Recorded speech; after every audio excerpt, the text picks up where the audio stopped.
Hello everyone, welcome to Fablehaven Age of Wonders for the Ogre update. Patch notes have arrived because there is an open beta to test out the upcoming free update alongside the Giant Kings expansion. This beta is currently available on Steam right now up until the release of the Giant Kings. And this first part here is just going to be going over the announcement for the open beta. This will be how you log into the beta, what they're looking for, and the requirements and restrictions about that. And then we'll be hopping into the more exciting part, the patch notes. So if you would like to just skip ahead, use the YouTube chapters. They're there for your viewing pleasure. So without further ado, hi all. After the positive response to our previous open beta, we have decided to follow suit and do it again for the upcoming Ogre update. This means that if you have the game on Steam, you will be able to play with the Ogre update by opting into the Ogre beta. See instructions below. This update has made changes to a ton of systems, including the feudal culture, siege system, and underground generation, so we're setting out to achieve two things. A big benefit of the Tiger Open Beta was the incredible amount of stability feedback we received. During the Tiger Beta, we weren't able to incorporate those fixes into the base game, so this time around we've adjusted our timeline. We'll be providing an in-progress version of our Day 1 patch. It might be a bit more hot code, but this allows us to implement the most pressing fixes into our release build. We also want to give the modding community a head start in updating their content to match the new update. We've done some testing to verify initial compatibility, but there is a vast variety of mods and mod combinations out there. And after updating the Ogre beta, your in-game version will read 1.010.00. You get the point. So the feedback, the most effective way to provide us with feedback is by making a discussion thread in the open beta discussions on Steam. There's a couple different types of feedback that we can process during this beta period. This is important if this is what you're interested in doing. So stability, crashes reported with the crash tool will automatically show up by the network backend. So when you experience a crash, please be sure to upload this. Mine always crashes, but it goes through. I'm not sure exactly what that's about, but that's okay. My crash tool crashes. I am just so special sorts of cursed. If you have a blocker, i.e. a crash or hang that will not allow you to continue your game, please make a report and include your crash report name, given after upload, so we can tackle it. Any general bugs reported are welcome, but not the main focus of this period. We'll try to address those in a timely manner depending on our available resources. Modding. If you've experienced issues and suspected it might be related to one of your mods you have installed, then please verify which mod it may be by disabling your mods. If you've determined which mod is causing your issues, try to contact the mod developer first. If you experience crashes with your mods, then please make a thread as stated above. While updated mods will not or can cause issues, we do try to ensure that they do not crash. Balance. We are open to making balance changes that focus on any extreme imbalances that need to be tackled as soon as possible. These changes need to be known and implemented before Friday the 21st. So go break everything, Tim. Balance changes that are more general, global, or require us to change text are not feasible during the beta period. This feedback is welcome, but will be addressed during our regular development period as resources allow. I think this is largely because of the many languages that they translate the game into. Like if they were just doing the game in English or... They're in the Netherlands, right? Dutch? Or Swedish? Because Paradox is a Swedish company. You know, just one language, I think they could make the text changes, but because it has to be translated into multiple, no bueno. Starting on April 1st, we'll be busy with the official launch of Giant Kings and the Ogre update. As that goes live, the Ogre beta will end. Soon after launch, the Ogre beta branch will be disabled and removed, so make sure to switch back to the default on April 1st. And this is not an April Fool's joke. So getting to the beta, here's how you do it. In Steam, your library here, you right-click, go to Properties, and then there will be a beta tab you can select. If a save has been made in an open beta, there's no going back. You will not be able to open that save in the game outside of the beta until the beta ends on April 1st, and only uses multiplayer if all players agree. Playing on a hot code in multiplayer sounds like living life on the edge, you know? Here's the beta tab. The Ogre beta should be listed in the drop-down menu under the select the beta, and you can go in, and don't forget to do all this stuff. Oh yeah, there's the water plushie going on right now. I need to pick that up. So that's all about the update, how you get into it, or excuse me, the beta, and how you get into it. Like I said, it is free to check out for anyone on Steam. Go have at it, destroy everything, report it to the developer team. Now, what we're really here for. Buckle up, grab some popcorn. I have a nice water to my side. This is the open beta patch notes. So these are the patch notes for the day 1 patch for the Ogre update as they currently stand. I imagine some things could change, but this is what it is at this moment. So Highlights. Visual improvement. Added city sprawl to all culture cities and city tier levels. Added mountain visuals for Arctic and desolate themes. Separated the underground into 3 distinct themes of underground, lava caves, and ice caves. And added coloring to portal visual based on portal image. Cute. If this is what I think it is, my portal image always breaks. But hey, that's fine. I know they were tinkering with the amount of city sprawl there is. I'll be interested to see how much they've toned it down. Or vamped it, whatever they want to do. New combat mats. They're introducing new combat map variations for locations that have frequently seen the site of combat. When engaging in battle, the game will randomly pick from the available maps. We have nature maps of natural rocky grasslands and forests. We have node maps of pasture nodes, gold veins, mana nodes, iron deposits, fish nodes for fighting in the sea. Of course, babe, there's no fish in the land. Landfish. Dune. Could you make it Dune culture? I'm sure you could. Location maps, small, large monster infestation, and great bird nests, and the Beacon of Unity. Wow. I don't think I have ever actually fought on a Beacon of Unity. Because you can get attacked by the, I don't remember what they're called now. It's been so long since I've done a Unity win. The random marauder people that attack you to stop the unification, they're pretty weak. So I just auto it. And I never had to stop anyone else from doing this because the AI just can't unify. They don't get it. New Ancient Wonder Adventures. All base game Ancient Wonders that did not already have 3 or more adventure sets have received new adventures to experience. Cool. The Fairy Court, encountered in Hidden Wellsprings with the names Fay Font, Nixwell, and Covert Court. The Silver Realm, encountered in Crystal Forest with the names Silverdell, Argent Weald, and Night's Rest. The Vaughn, encountered in Magma Forces with the name Anvil of Doom, Spirit Sap Smithy, and the Blackhammer Furnace. The Sleeper in Shadow, encountered in the Lost Tombs with the name Silent Tomb, Sleeper Sanctuary, and Whispering Graves. That dramatically reduces the chance that you get the one you can easily choose. Probably for the best. Order of the Glutton, encountered in Secret Temples with the name House of Ungr, Altar of Devoration, and Glutton's Fane. Thundered Timber, encountered in World Trees with the names Crackling Tree, Thundered Trunk, and Stormbound Maple. Think there will be Storm Giants here. Forlorn Puppeteer, encountered in Fallen Towers with the names Chanting Tower, Willtaker's Needle, and Vacant Steeple. And Prima Materia, encountered in Golden Ziggurats with the names Vault of Transmutation, Artificer's Altar, and Temple of Constructs. Cool. More free Ancient Wonder stuff. Form filtering and save improvements. We've added more tools to realm creation for you to be able to create the experience you want. Whether those are jungle realms filled with furry forms or your typical Tolkien-esque story, changes to realm content will be saved to the realm if you choose to do so with game settings, while game settings will be remembered for single and multiplayer separately. Oh, I see. This is on the realm creation thing. Implemented faction filtering. These settings can be found in the new realm content tab in the advanced settings. You can now control which forms appear on a realm during realm creation.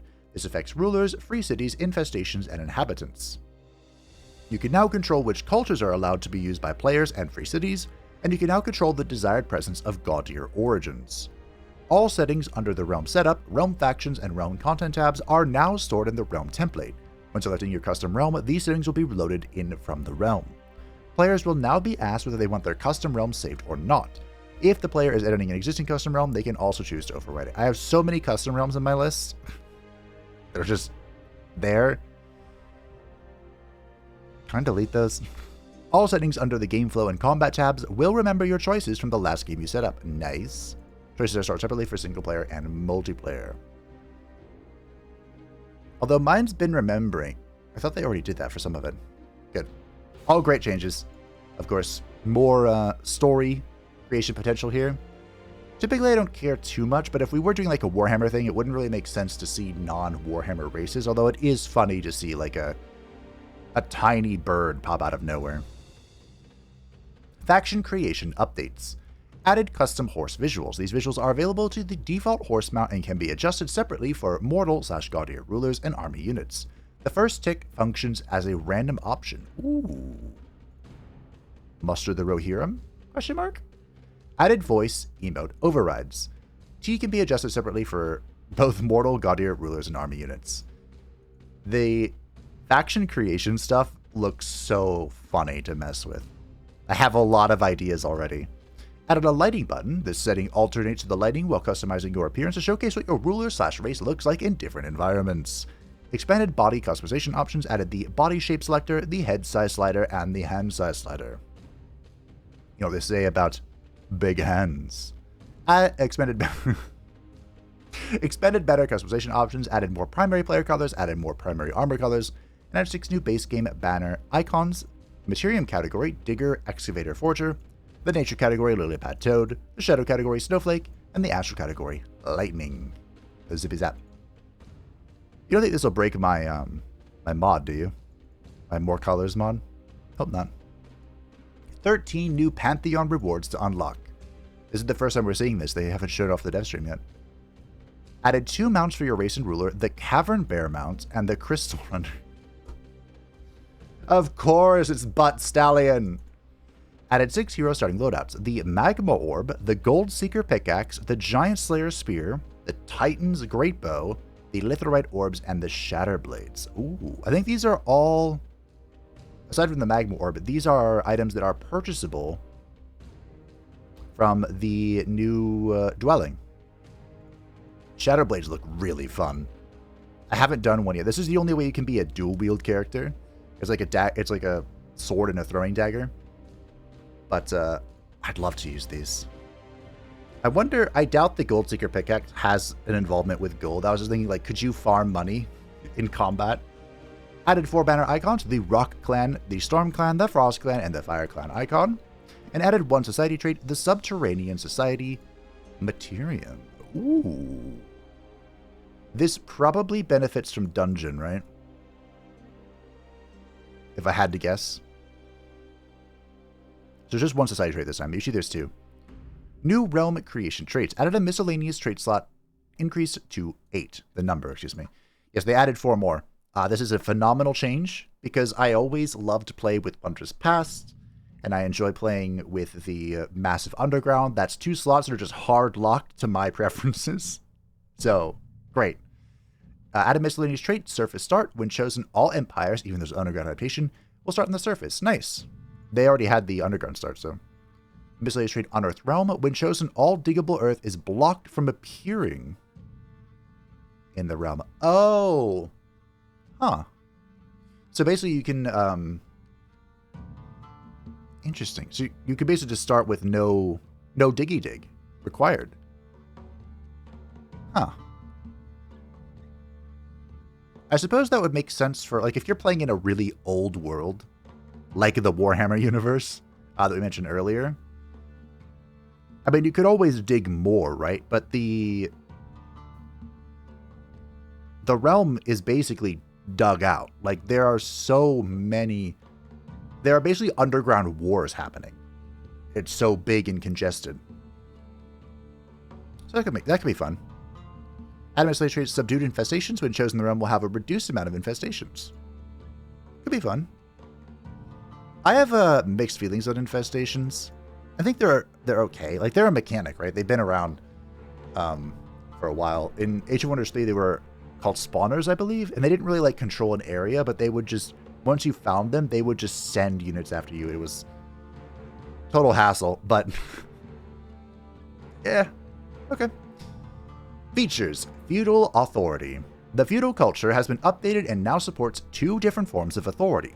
Feudal monarchy is the default feudal subculture and provides the most direct system of control. The ruler is undisputed and grants powerful benefits to their accompanying force. Feudal aristocracy must maintain a balance of power disseminated between the player cities. In doing so, each house can field their own army effectively and exceptionally cheaply as long as the units in that army belong to that house. We're going to be talking about this a lot, I'm sure, both in this video and in future videos, but the aristocracy, I think, could be one of the most macro-intensive cultures in the game. Like, I think high culture is the most micro-intensive, but the way to get the most out of this city, or out of this subculture, requires a lot of control over the cities that I just don't do because I'm lazy. I like having one big drafting city and just pumping out units from there, usually to the capital. And that won't really... I mean, it'll work with the aristocracy. Don't get it twisted. It'll still work. But you won't gain a lot of the benefits of this subculture, which we'll get into now. I'll stop talking and start reading.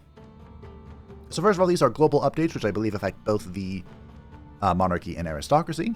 A new world map spell, the summon spell Call Militia. Summon 2 militia in target-owned city. This replaces Call to Glory as the feudal starting spell and replaces the Signet of Knighthood. Oh, do they not have like a cultural thing they can spread? Oh, that's interesting. Because their cultural bonuses are now based on either the king or the aristocracy. Interesting. So yeah, the purpose of this is to be able to, like, once you build a city for the first time, like establish it or, you know, take it over, you could just pop this and instantly have 2 units associated to that house. That's kind of the idea behind it. The combat spell, Call to Glory, no longer grants 5 morale and 1 strength to units in 1 hex radius. It now grants all units plus 5 morale at the start of your turn for 3 turns. It is now a combat enchantment. That's pretty cool. I imagine this is like just an early game spell, or you can use this to counteract if someone is playing like a morale bomb build. The AI typically doesn't do that, so we'll see. The unit Peasant Pikeman has been renamed to Militia and is no longer recruitable. The unit Defender has changed from a Tier 2 to a Tier 1 unit, which its stats were adjusted accordingly. This is a big change. The Archer unit, Shoot Bow, now has a 30% chance to inflict Sunder defense, and the Bannerman is now optional cavalry. Excuse me. Now has War Banner, a passive ability that grants +1 defense and +1 resistance to adjacent friendly units, which replaces the active ability of Bulwark Standard. And the Soothing Standard, increased temporary hit point heal from +20 to +25, enters defense mode after use, changed from radius around the caster to a single target ability.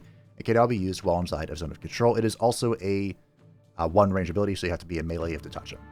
The feudal culture has always liked kind of grouping together, not just for their bannermen, but also for the stand together buff, which I think is just done away with. But we'll see, of course.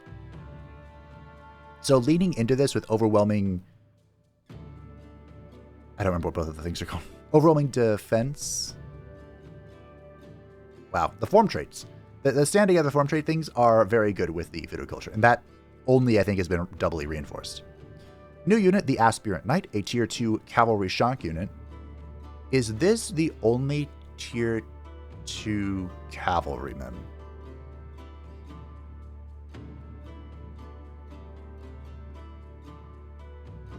The Primal Charger is another Tier 2 shock unit.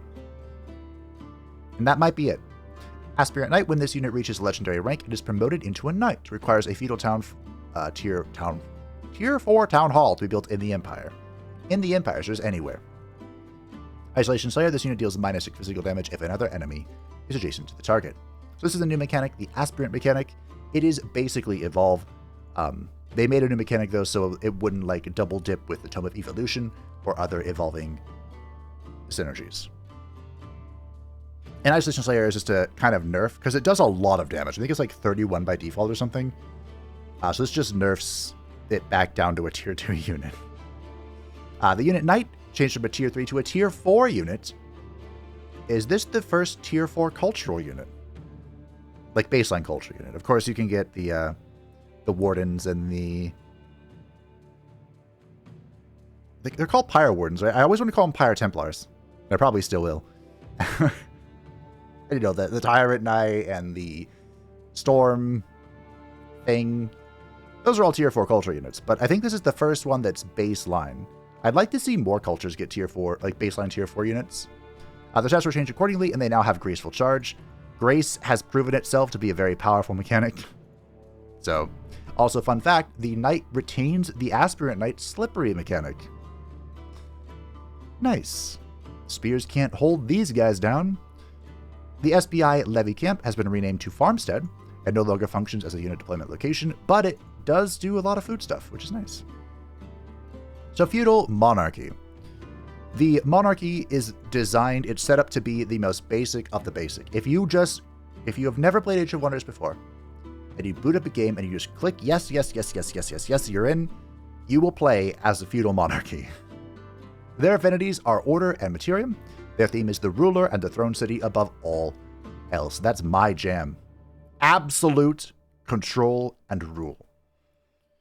Well, they are a bit, I don't want to say boring, but basic. World map gameplay. The feudal monarchy subculture is about stability and draft, preferring a tight, consolidated empire led by a monarch. Passive, Monarch's Dominion. In combat, activates for the monarch on friendly units. It's not called For the King? Did I make that up? For the King! I'm probably just going to call it that. While Army Leader, all units in the army with For the Monarch have no unit upkeep. Does this affect Imperium? Because I dreamed a dream of 5 dragons. City structure, Militia Barracks, replaces the workshop, plus 10 production income, plus 5 draft income, plus 5 stability. The city structure, Royal Smith, replaces the blacksmith, plus 20 draft income, plus 1 rank to tier 1 units in the city, and plus 10 stability. This is a nice place for a smithing guild. City structure, Retainer's Estate, requires tier 3, while the city's domain connects to the throne city, plus 10 stability, plus 10 gold income, plus 20 food income. So does this not have the, Okay, this is instead of the Lord's Building, which is the governor thing. So you can double dip with the Retainer's Estate and the... I don't know why I'm struggling with these names, I'm sorry. The Materium talent I always get. Interconnected Monopoly. That's not what it's called. But it increases income by 10% for the throne city and cities connected to it. So double dipping on that, very nice. It's going to come to me like when I'm done with this video. I'm going to sit here screaming. Combat gameplay for the Monarch. For the King! Units gain a powerful boost when in combat in their own domain or alongside their ruler. This replaces Stand Together. There we go. How could I remember Stand Together when I haven't played Feudal in so long, and I can't remember this one thing I pick up every play. Plus 1 defense, plus 1 resistance, plus 10% damage, and plus 10 morale. It does say, when in combat alongside their ruler, which means they don't have to be in the ruler's army, just in the same map. So this can apply to up to 3 stacks, which is pretty nifty. Combat spell, Monarch Decree, replaces Hold the Line. For 2 turns, all friendly units gain the benefit of For the Monarch, as though the Monarch were present. Ooh. Here's a question. There are 3 or 4 ways to, quote-unquote, summon, like, a Monarch's illusion or shadow. Does that also trigger for the Monarch? I faintly recall them saying in the dev stream something about that, but I don't remember what they said. Like, they may have said there's a way to do it, and it might be referring to this. Which is probably worth casting in every battle that you just don't, that the Monarch's not in. Like, your second, your B stack, your C stack, you probably just always play this. I would guess. The feudal unit lineup has a strong divide between its lower classes and higher classes. Low tier units are on foot and cheap, while their important units are mounted and or optionally mounted. True, basically everything can be mounted in this culture except the militia and the archer, I believe. So the tier 1 militia polearm unit is not recruitable, gained through call militia. The tier 1 defender is a shield boy. The tier 1 archer range promotes into longbow if the tier 3 town hall has been built in the empire. The tier 2 bannerman is a support. The tier 2 aspirant knight is the shock unit, which promotes into the knight. And the tier 3 longbow is the range unit, promoted from archers or recruited from the tier 3 feudal city. Has shoot arrow, long shot, full action always hit range 6, and with longbow abilities have +1 range. The tier 4 knight is not recruitable, only promoted from aspirant knights. Okay, I didn't know that. They are powerful, heavy mounted shock unit with giant slayer, inspiring killer, and graceful charge.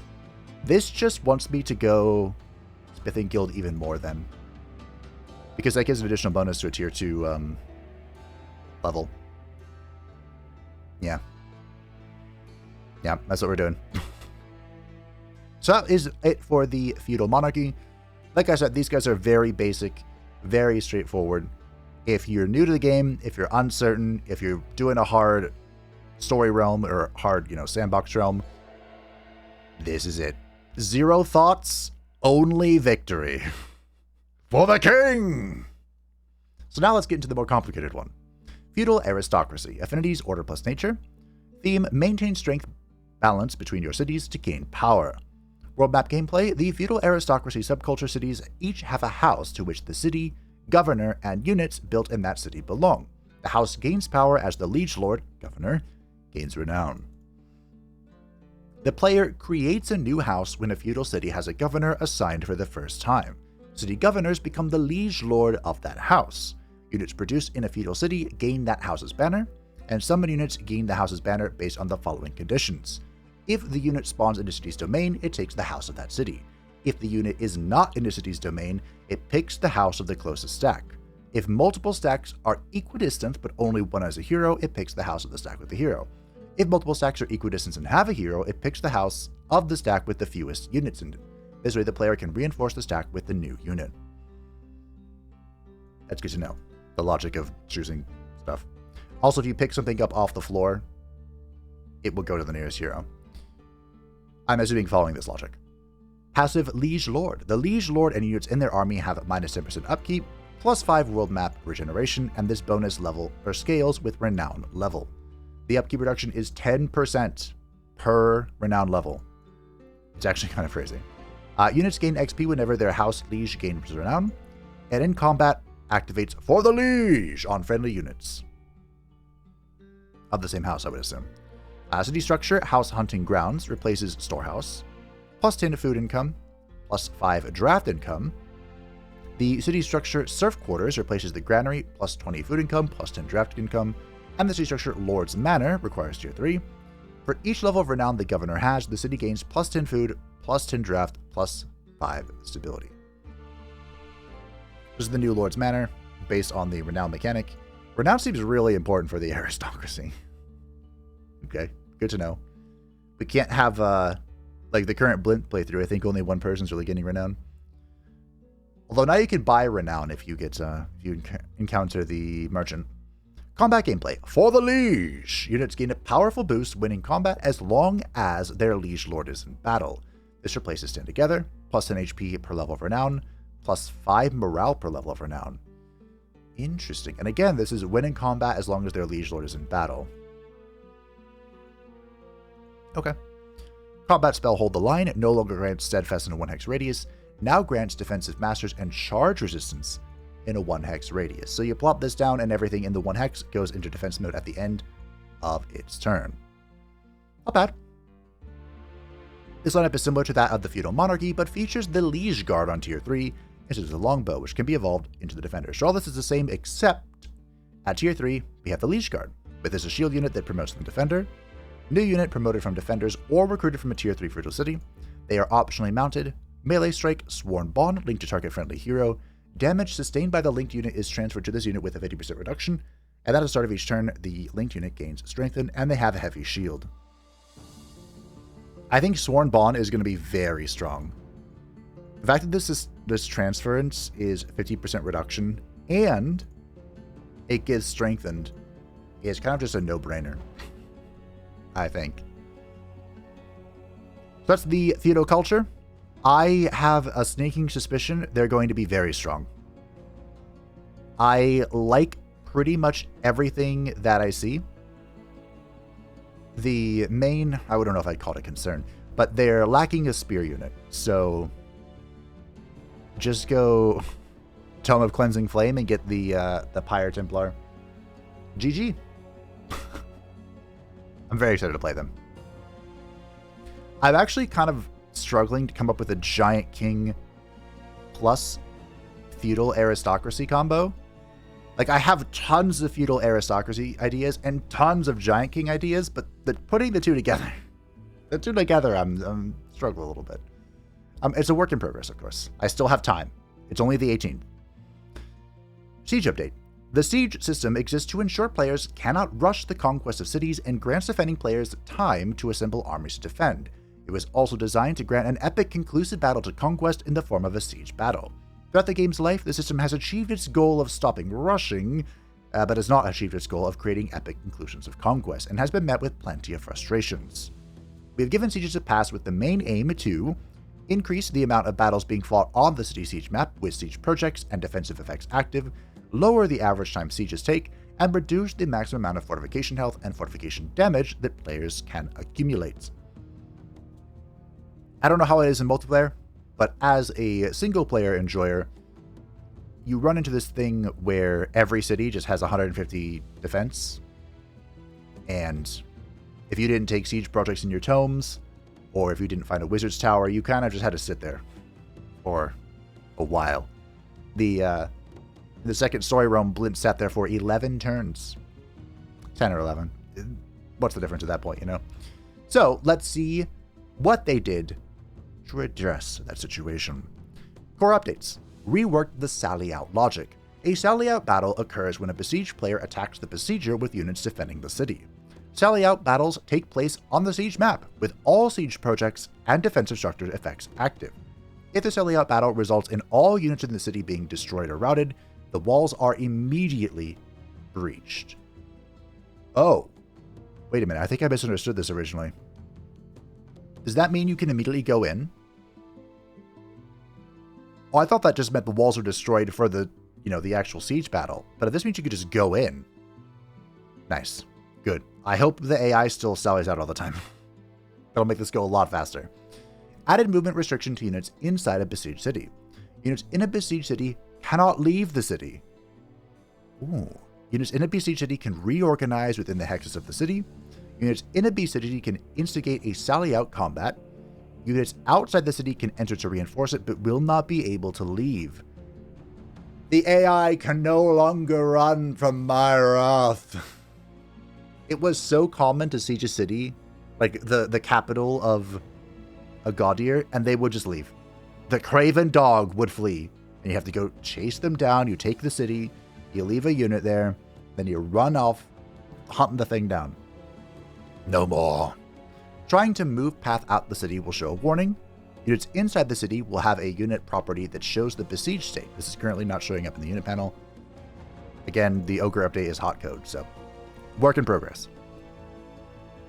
When continuing a siege that was lifted this turn by either yourself or another player, the previously selected siege project will remain assigned. If the siege project slots were locked, they will remain locked. City under siege penalty now only reduces food income by 50%. Outposts can no longer upgrade their palisade walls into stone walls. Oh. Achievement Impenetrable Fortress reduced the fortification health required from 150 to 60. And Ambition Defender reduced required fortification health in Comfort City from 100 to 40. They mentioned in the dev stream that you would most likely see like 20 to 50, but I guess 60 is possible as well. Probably for the industrious culture. The sods. Siege projects have been changed.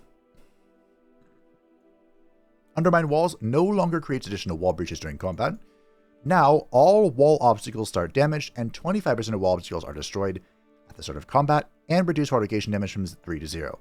They basically removed the fortification damage for, I think, everything on the baseline siege projects, because the baseline, the baseline fortification defense has been dramatically reduced as well. I think with a stone wall, you're at 30, just to give you an idea. Headlong Assault, now besieging units also gain exhausted during siege combat, which terrifies me. This means you cannot heal at all. I mean, I guess if it's a 3v1 situation, it could be okay, but remember, you still take the damage as well, the 20 physical damage. Construct Onagers, reduced cost from 250 gold to 200 gold, and removed its fortification damage. Break Battlements has been renamed to Burn Battlements. It no longer destroys all battlement obstacles at the start of combat. Now, battlement obstacles have a 50% chance to start on fire for 3 turns at the start of combat, and it can spread. Reduce mana cost from 100 to 80, and it has its fortification damage removed. So if you do this, the battlements are going to be on fire, and it's going to spread. Tower Bombardment no longer destroys half of the tower units at the start of combat. Now, a random tower unit is struck for 20 damage at the start of combat. This repeats 4 times, and now deals 0 fortification damage. Is that good? I don't actually know how much health the tower has. removed the Siege Project Sabotage Party, support, excuse me, and added a new Siege Project Raiding Party. Upon breaching the walls, gain 75 gold per tier of the besieged city. Wizard Bombardment, new effect. Oh, this is from the tower, nice. During combat, every time you cast a spell, a random enemy unit is struck by an astral comet. All units within 1 hex radius suffer 15 cosmic damage. All obstacles within 1 hex radius are destroyed. That's so funny. And now deals 0 fortification damage. The Construct Reaper Bolt Throwers, that's not what they're called, but they're in my heart. The fortification damage is reduced to 2 from 4. Ooh, the Great Bombard from 5 to 3. The Siege Guns. What the heck is this? 4 to 2. I don't know what that is. Arcane Maelstrom renamed to Arcane Accumulation. It no longer removes towers and no longer applies electrified and cosmic damage. It now grants 50 combat casting points to start a combat, and all enemy resistant units suffer -1 resistance, and it had its fortification damage removed. Interesting. 50 combat casting points. Create Earthshatter Engine now costs 200 gold and 100 mana. New effect, at the start of combat, all wall obstacles are damaged by 50%, and its fortification damage was reduced from 10 to 5. This is from the Tome of the Creator, so it had to be strong. And it is, I think. So Confusion had its fortification damage removed. Instant Rebellion, fortification damage removed. Construct Devastator Sphere, fortification reduced from 8 to 3. Fumigation no longer applies 2 times poison and now applies 2 times the weakened, which is arguably better. More synergies here. Dragon Attack, increased mana cost from 60 to 100 mana. Additional effect, at the start of combat, 75% of battlement positions are on fire for 3 turns. Oh. Nice. Construct Soul Siphon has been renamed to Soul Siphon Ritual. I don't know why I said that weird. Soul. Renamed to Soul Siphon Ritual. Now no longer grants a flat 40 souls. Now grants 40 souls per tier of the besieged city when the walls are breached. Restoration to 3 to 0. Okay. An economic choice. The Tremor Ritual. This was the GOAT. Let's see what they've done to it. No longer removes towers and battlements or creates additional wall breaches. Now during combat, every 2 turns, a random enemy unit is struck by an earthquake. Enemy non-flying, non-floating units in a 2 hex radius suffer 10 physical damage and have a 90% chance to suffer slowed for 3 turns. You know what that means? Obstacles in a 2 hex radius are destroyed. Reduces fortification damage from 6 to 3. This is probably still the GOAT. This still seems good. The Ritual of Calamity no longer removes towers and battlements. Now, every turn during the siege, a random province from the besieged city is pillaged and grants you the rewards. Huh. Wait a minute.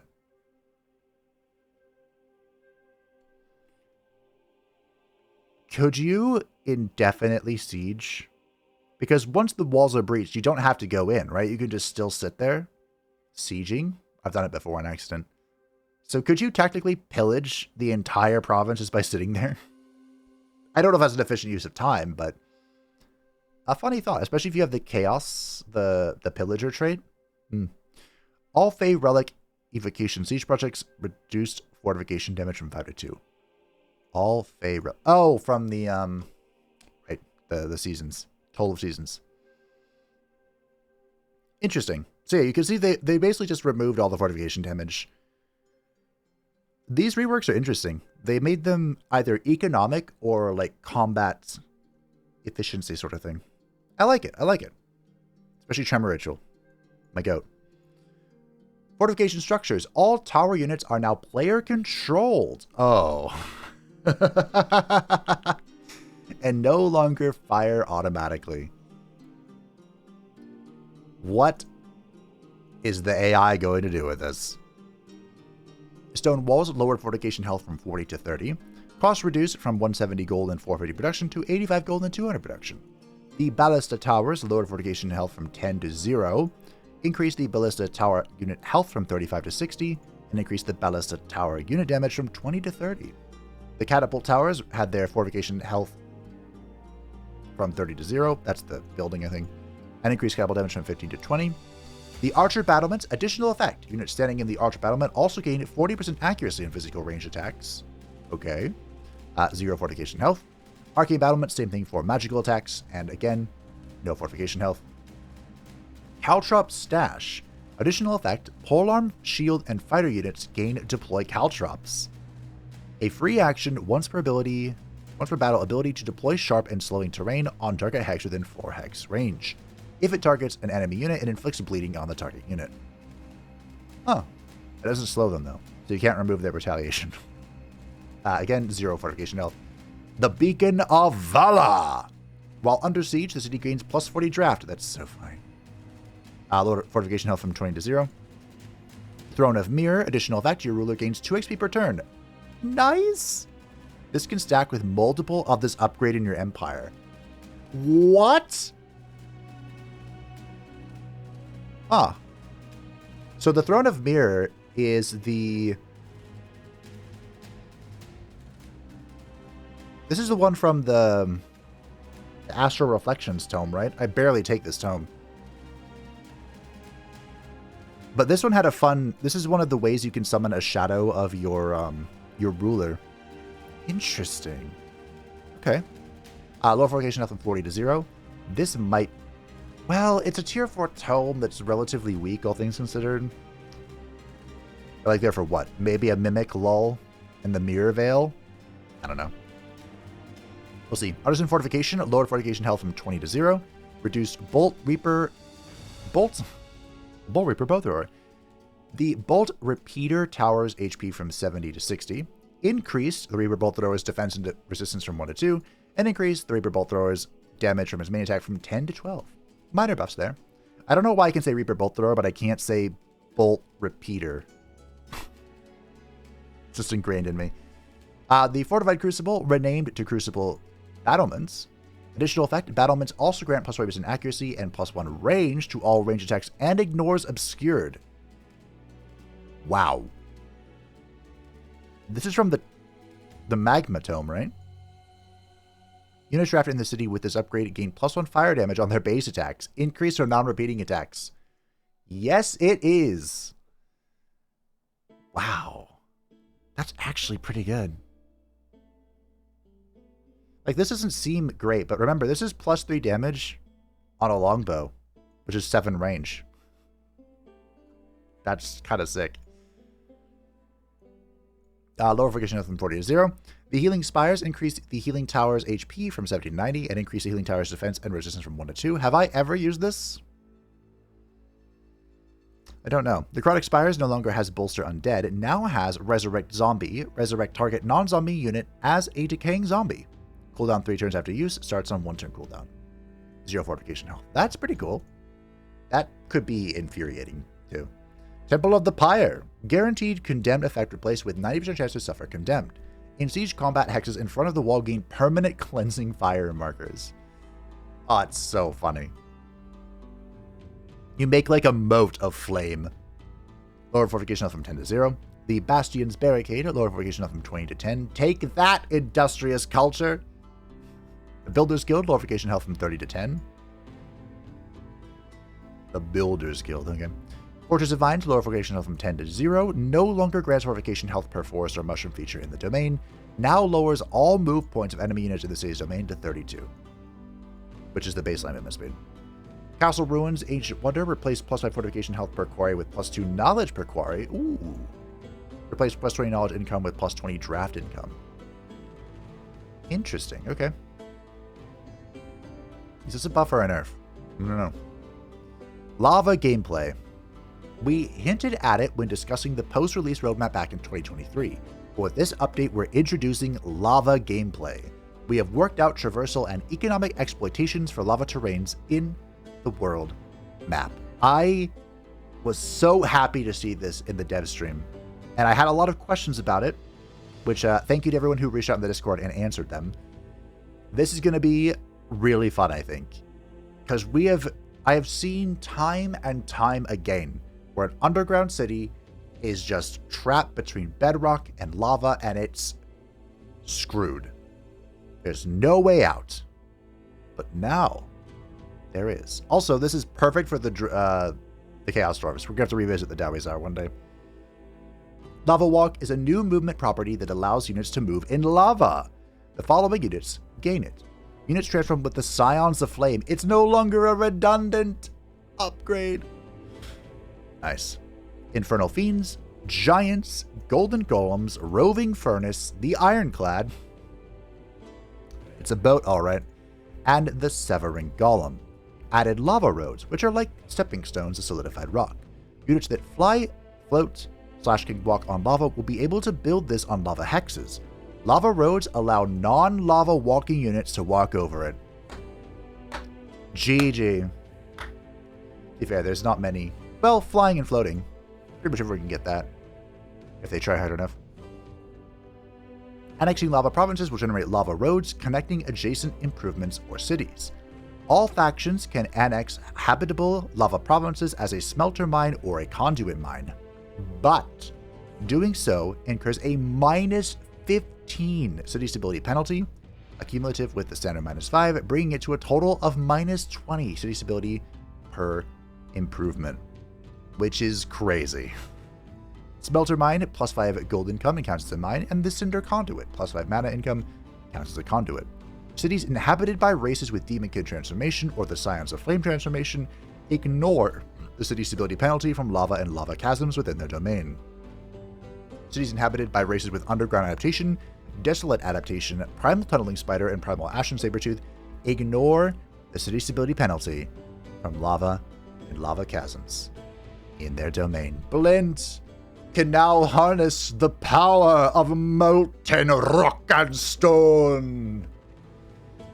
I'm so happy about this. I've done a lot of Underground playthroughs. I love the Underground, and I hate it. But this has made me love it a little bit more. A new line of city structures available in cities with annexed lava provinces. Lava Caster, plus in production, unlocked by having 1 province. The Obsidian Altar, plus 15 mana, unlocked by having 2 provinces of lava, tier 2 city, and Lava Caster. The Refinery Kiln, plus 20 gold, unlocked by having 3 provinces of lava, tier 3 city, and Obsidian Altar. The Pyroclastic Guild. It's Dawizar time. I have to play the Dawizar. Do I just go hot shit? Just say this fire giant is hot shit. Let's go. +3 gold, +3 production, and +3 mana per annexed province with lava. That's so good. Unlocked by having 4 provinces with lava, tier 4 city, and the Refinery Kiln, mutually exclusive with other guilds. Yep. So this, functionally, mechanically, this is exactly the same as like a water province. You annex them to unlock the ports and the wharfs and then the Seafarers Guild. It just has a few extra stipulations because it's molten lava.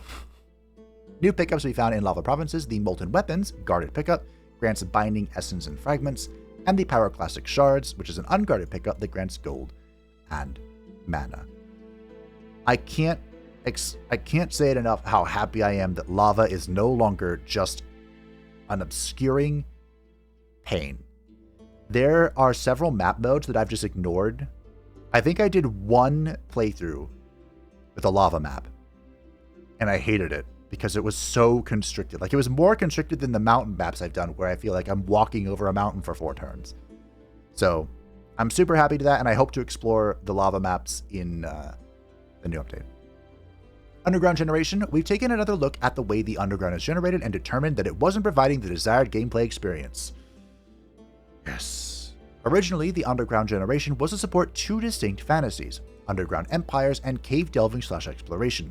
Trying to support both fantasies with a single generation method resulted in an experience that did not truly fulfill either, so we have changed course. Thank you. Default Underground generation has been reworked with an expansion focus. This means increased cavern sizes but reduced number of caverns. Caverns are generated closer together, and tunnels connecting all caverns throughout the entire Underground. Added the Explorative Underground Realm trait, which has an exploration focus. This means increased number of caverns but reduced in size, increased number of pickups and ancient wonders, increased number of provinces covered in diggable earth, and empire starting locations and free city caverns remain large enough to have space to grow. The amount of resource nodes in the Underground is now better curated.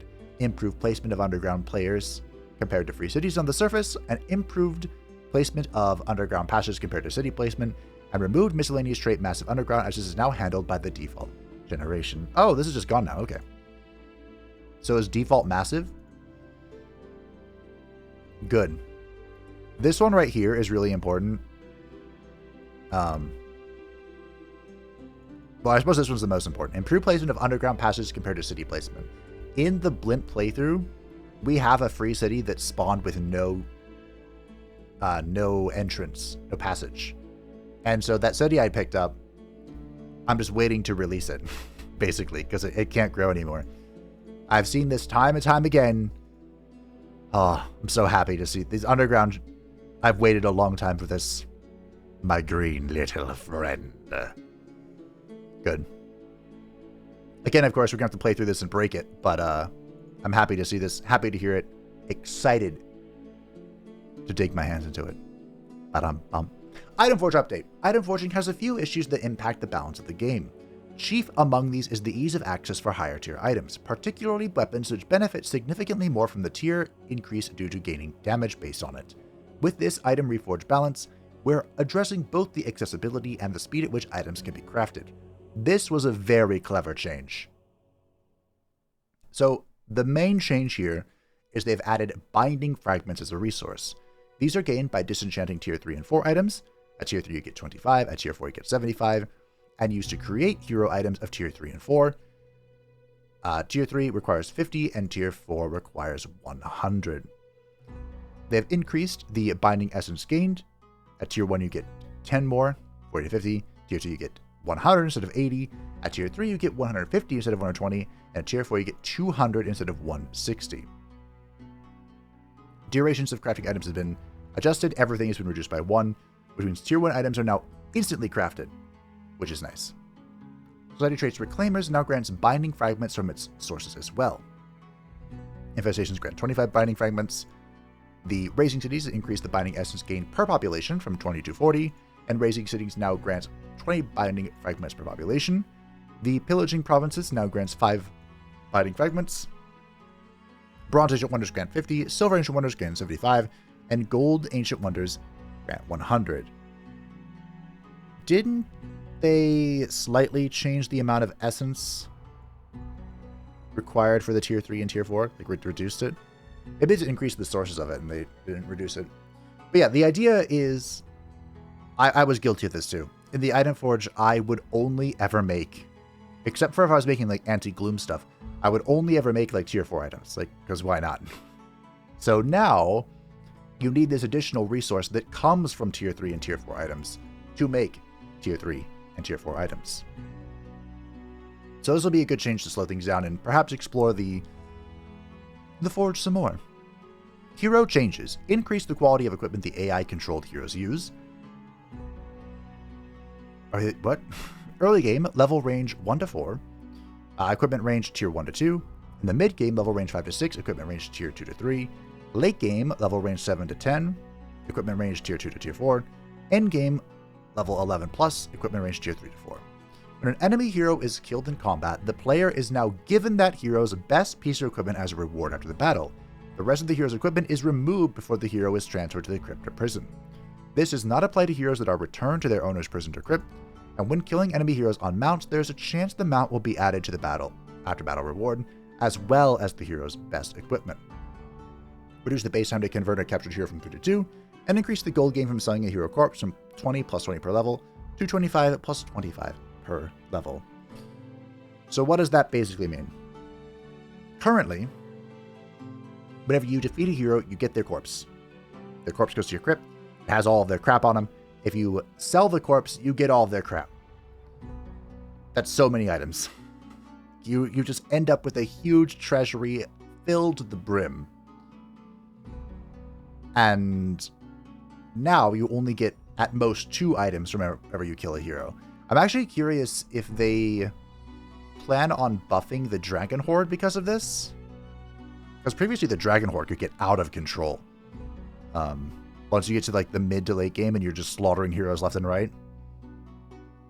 Or maybe they want the Dragon Horde to be kind of, like a less than tertiary source of gold. Interesting. Okay. General. Player mods are automatically disabled on the first launch of this update. Makes sense. Custom realms now are limited to 50 saved custom realms on console platforms. RIP. AI. Oh, joy. Balance the AI economy around the new elements from the last few DLC. Oh, they were ignoring that. Added support for the AI to focus more on the city tier structures as per the new rules. Added additional support to allow AI to understand that armies on the world map have an inherited value to target. Added support for the AI to have a better evaluation from when it comes to story event battles. Added support for the AI to have a better indication on story events that spawn new hostile armies. Toll of Seasons. Added support for free cities to excavate diggable earth when expanding. Yes! The free cities can diggy dig! They are free! I don't know how long I've made fun of them for that. They just get stuck in their own diggy dig. And I, of course, would be a kind master and come liberate them, but marvelous. Updated the City Automation Manager to use the production queue when adding SPIs. Okay. Updated the AI to randomize their siege project selection. Updated the way the AI starts the attack to always take the strongest army. Adjusted the AI war focus on hard and very hard difficulty to focus more on human players. Okay. This is probably good, but I hope that dial wasn't turned up too high, because there's a thing called player bias in Total War Warhammer 3 and 2, and probably 1, where it's been so long I can't remember, where basically the AI, like once you meet the AI and you get involved with them, they sometimes forget that there are other things they could go after and they're just all on you. I hope we don't reach that point, but the AI in Age of Wonders 4 did have a tendency to just faff about. Combat AI added new logic to prevent the combat AI from trying to stun/freeze/immobilize an already stun/frozen/immobilized unit. I've seen this, but not too much. Deprioritize stun and immobilize units for the combat AI. Ranged units are now less likely to stand next to enemy units, even if that unit is facing a different direction. Do you think this will affect when my units go berserk and then walk next to a melee unit? That'd be nice. Art added a new event background illustration for underground events. Added a unique expedition leader status icon. Changed the champion medal icon to a more defined color. It looks really odd. In its current iteration, it is super green. Kind of hope it gets changed. Adjusted the size and strength of the unit's cloud mass used in Combat Master Overworld climbs. The unit's cloud mask. Adjusted the size and strength of the unit's cloud mask used in Combat Master Underground climbs. Okay. Is that cloud mask? Is that like the fog? Adjusted the visuals of the whiteboard transformation, changing the eye color to black and adding trail effects. I knew this looked strange. I noticed this in the dev stream. The Whiteborn character they met, Kaya, one of the previous characters who's Whiteborn, had like these smoky black eyes. It looked really cool. And someone said that was from the Tome of the Shade transformation, which would make sense. But I thought Kaya was the one before that. I couldn't remember which expansion it was from. But now it makes perfect sense. Sometimes I catch things. Sometimes. Combat. Added a new ability tag, single shot to single target, non-repeating attacks. Okay. Was the 1 AP thing not enough? But sure. The increase effect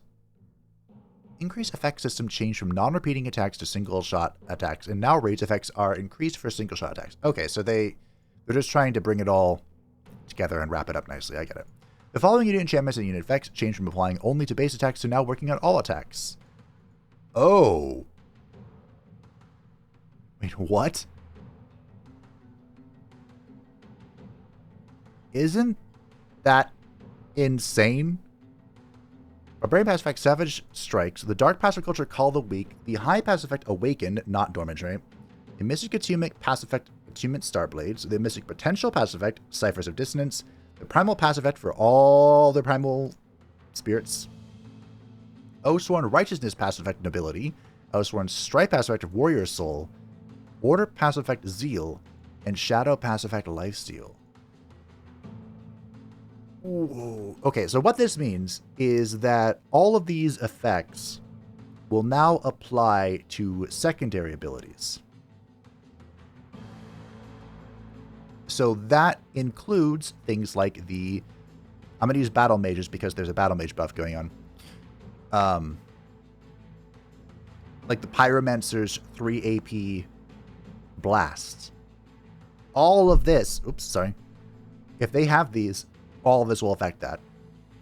Or for the Primal Culture, the Primal... I just said what it was earlier. The Charger. His sweep effect. Interesting. Okay. And enchantments. The Astral Enchantment, Lightning Focus. The Chaos Enchantment, Mark of Misfortune. The Chaos Enchantment, Focus of Devastation.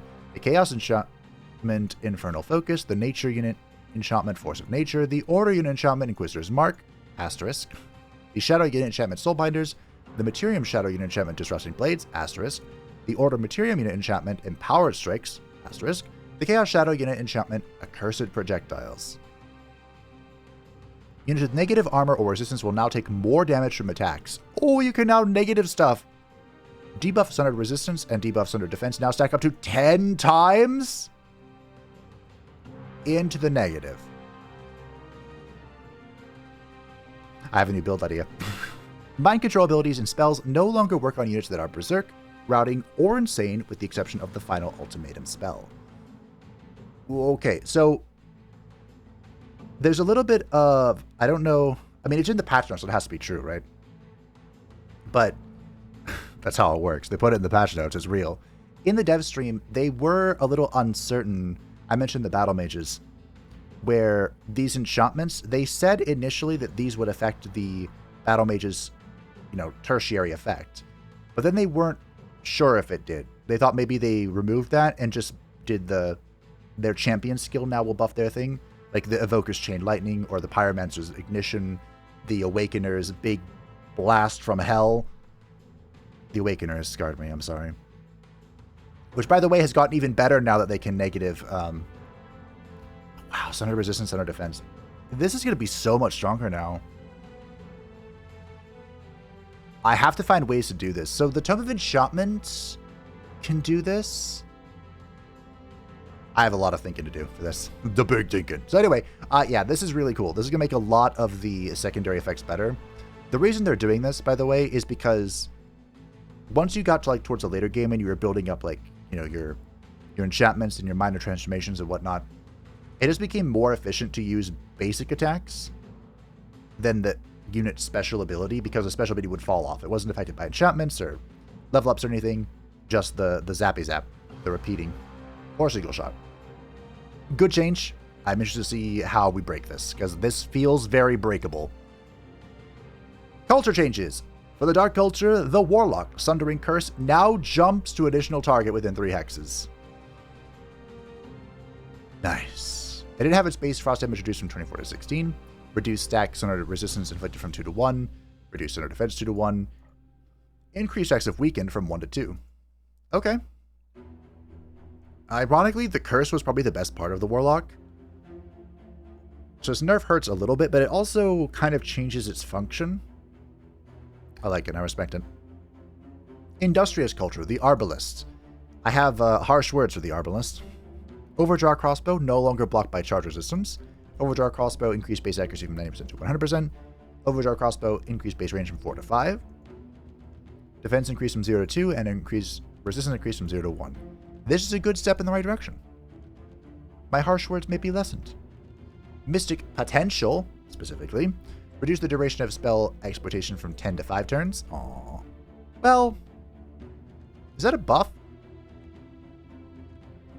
It could be. World Map Spell Arcane Studies no longer reduces the production of the affected city. That's a buff. The unit Spellweaver, Weaver's Overchannel reworked to Dissonant Weave. Full action, 6 range, always hit. Target unit sustains 16 rift damage.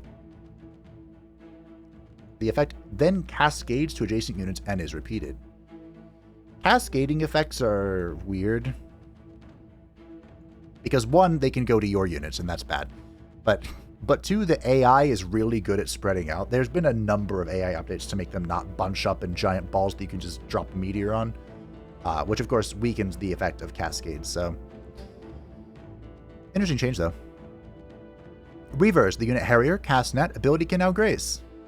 What happens when it grazes? Does it still immobilize people? Maybe it slows now? The unit Magelock. Oh no. They're changing the Magelock. It just got so good. Alright. Fire Heavy Magelock. Increase accuracy from 60 to 100%. Fire Heavy Magelock changed from a single action to a full action. Added Snapshot Heavy Magelock. Single action, range 4, 80% accuracy. Inflicts 22 physical damage. Benefits from piercing and breach. Removed Take Aim. Updated the hero item Forge Magelock equipment to match these changes.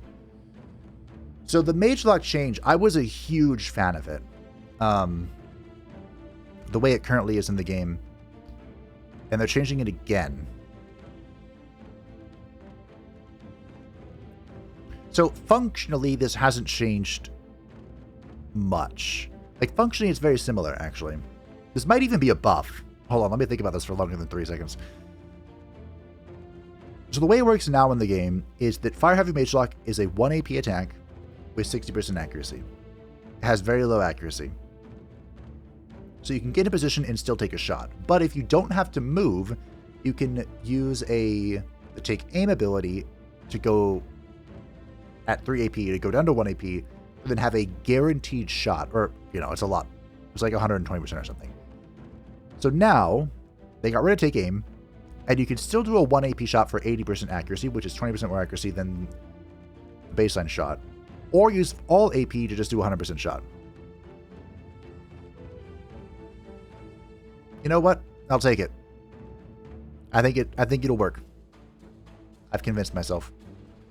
The unit Overseer, increase HP from 60 to 70. Patch Up, increase temporary hit points from plus 40 to plus 45. Patch Up Overseer enters defense mode after use. Patch Up Zone can now be used within zone of control. Okay, just more numbers. This brings the Overseer now in line with the Bannerman, the new Bannerman. Of course, it doesn't have banner. It doesn't have the War Banner passive, but that's fine. Primal. The Tunneling Spider now grants +1 annexation range to underground cities, similar to underground adaptation. Good. The Primal Darter Shoot Blowgun, increase optimal range from 2 to 3. Good. Primal Darter didn't feel great. It was very thematic, but very short range. The unit Primal Spider increased movement speed from normal to fast movement. Added Poison Web. Single action, range 1, 100% accuracy. Inflicts 14 blight damage. Guaranteed to inflict slow for 1 turn. You know what that means. Has a 9% chance to inflict poison. 60% chance to inflict immobilize. And has lifesteal now. What? Has lifesteal now has a Poison Web ability? The Poison Web ability now has lifesteal? The unit Primal Sabertooth increased movement speed from fast to very fast. Makes sense, it's a Sabertooth. Oathsworn Strife. The unit passive Warrior Soul now works by giving a buff that lasts until the end of combat, so it is not removed once you start winning the fight. Oh. That's a good change. The unit Seal Bearer, Fire Seal reduced damage from 36 to 20, but the Seal of Fire now explodes the target when it dies, deal 20 fire damage to adjacent units. The Seal Bearer's Fire Seal was kind of cracked, so this is probably a worthy nerf. But now it also explodes, so that's cute. But it is adjacent units, so you kind of have to plan for it. The unit Warbound, Bulldoze, now rotates 180 degrees after completing the action. Oh. So he bulldozes through and then turns around? See. I guess that makes sense, because the goal is to go through stuff, right? You want to go through things behind them to be in a flanking position. Okay. Events. Units gained through events now receive special bonuses / effects to make them feel more special. Okay, like when you get fairies from the tree? I mean, you get the Horned God from the tree, but when you get fairies from stuff, or... we'll see, I guess. Added option to the Heroic Proposition Surrender event that allows you to imprison the hero of the stack. Cool. Added a new variant on the Retreat event when armies are outnumbered. New variation. ensured that items generated through events cannot generate Rulix-specific items anymore, like Eldritch Relics, Dragon Claws. The player is never rewarded with an unusable item. Excellent. Factions. Adjusted the main colors of many pre-made rulers to make use of the newly added banner colors and diminish the duplicate occurrence of banner colors in game. Added custom throw city names for these characters. It's Gruel. Cruel. And updated the pre-made factions with new heroes, classes, or loadouts. I've killed a few of these. Decimus the Unwavering. Isn't that the frog? So yeah, a bunch of them are giving new stuff. Are any of these relevant to my current playthrough? I mean, I killed Yaka, Spellblade. Decimus is also Spellblade. Carissa becomes a Spellblade. Is she a warrior right now? I'm fighting her right now, I can't remember. Mayondor is a Death Knight. That'll be in the next one. Fangir, Spellblade. Kefradenir, Spellblade. I guess I'm just going through these now. Arvik is a Death Knight. Cantariel is a Spellblade. Isn't that the Herald? Anira is a Death Knight. That's the frog that keeps showing up in the dev streams. Hunt Herald Kirma is a Spellblade. Karavar the Willbreaker is a Death Knight. Kralik Kavir the Collector is a Death Knight. Sonsavar the Radiant is a Spellblade. Kir Aranan now uses a Lance. Arctica now uses Frost Orbs. Necron now uses Poison Orbs. And Noctis now has a Lightning Staff. Form traits Tough no longer gives a flat +2 defense, now gives +1 defense and resistance against melee attacks. Ooh. Okay. Resistant no longer gives +2 resistance, now gives +1 defense and +1 resistance against magic attacks, spells, and effects. Is this better? No? Tough could be argued as being better. Don't know about resistance, though. The Dread Spider mounts now also grant Swift. Web changed from a flat 16 physical damage to base 12 damage, increased by 4 for each unit tier above 1. So tier 3 unit does 20 damage with the web. Nice. Society traits. The aura trait Devotees of Good. I wonder what that does. No longer grants +1 rank to units at pure good alignment. Now grants +2 experience per turn while at pure good alignment. Just like for the faction. That's pretty good. Devotees of Good remains one of the stronger traits, I think, even with this change. Part of what makes it so good is just the Imperium, but... Chaos trait Chosen Destroyer now grants +40 gold, mana, and knowledge income for every 3 population the race city had with a minimum of 1. They have to keep buffing this. This is like its 3rd buff, and I suspect there will be more. But this is a good one. Astral trait Mana Addicts no longer grants +1 rank to battle mages and support units. Now grants +10 stability from mana nodes. That is so much better. Okay. Astral trait The Mana Channelers no longer grants +1 rank to magic origin units. Now grants +3 experience gain for magical origin units. This is also so much better. If you're doing like a summoner build, this could really help you in the early game. You summon, the elemental stuff. Good. Materium trait Artifact Hoarders renamed to Equipment Hoarders. Artifact Hoard has been renamed to Equipment Hoard. Okay. Shadow trait Scions of Evil no longer grants +1 rank to units at Pure Evil. Now grants 20% discount on gold and draft units, cost of units while at Pure Evil alignment. So it looks like they're just getting rid of the +1 rank stuff. They had to go through this. This is the 2nd time now, right? When they did the rework for what levels give you, or, what ranks give you on the units, they had to remove, they added them and then they removed a bunch. Now they're removing a few more. But I like these changes, besides that. The Supplicant. The replacements are good. I don't know where Supplicant came from. The Supplicant may stand forward, come forward. I don't remember. Heroes! Heroes skill. The affinity skill Chaos Empowerment. Reduced fire damage, done when attacks. Crit from 5 to 3. Yikes. That's fine. Ranger skill Scattershot now has the base tag and copies their damage and some special effect from the hero's main weapon. What?